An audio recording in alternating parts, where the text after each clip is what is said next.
அனைவருக்கும் வணக்கம். இது என்னோடய மெயின்ஸ் 2வது அட்டெம்ப்ட். ஆல்ரெடி நான் கொரோனா டைம்லேயே முதல் அட்டெம்ப்ட் எழுதினேன். ஆனால் என்னால் அதை சரியாக பண்ண முடியல. அதுக்கான காரணம் என்னங்கிற ரெக்டிஃபை பண்ணிவிட்டு என்னால் இப்போ இந்த குரூப் எல்லாம் பாஸ் பண்ண முடிஞ்சது.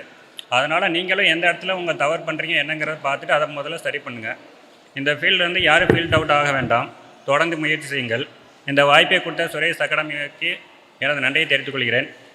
அது மட்டும் அல்லாமல் ஒவ்வொரு வீடியோவும் கனிமுருகன் சார் வீடியோவாக இருக்கட்டும், மோட்டிவேஷனலுக்கு சுய சார் வீடியோவும் எனக்கு பெரிதாக உதவி பண்ணுறது. எனது அம்மா உடல்நிலை சரியில்லாதனால அவங்க இங்கே கூட்டிகிட்டு வர முடியல. இந்த வெற்றியை எனது அம்மா வளர்மதிக்கும் எனது ஃப்ரெண்டு மாரிமுத்துக்கும் சமர்ப்பிக்கிறேன். அனைவருக்கும் நன்றி. சுரேஷ் IAS அகாடமி, வெற்றியின்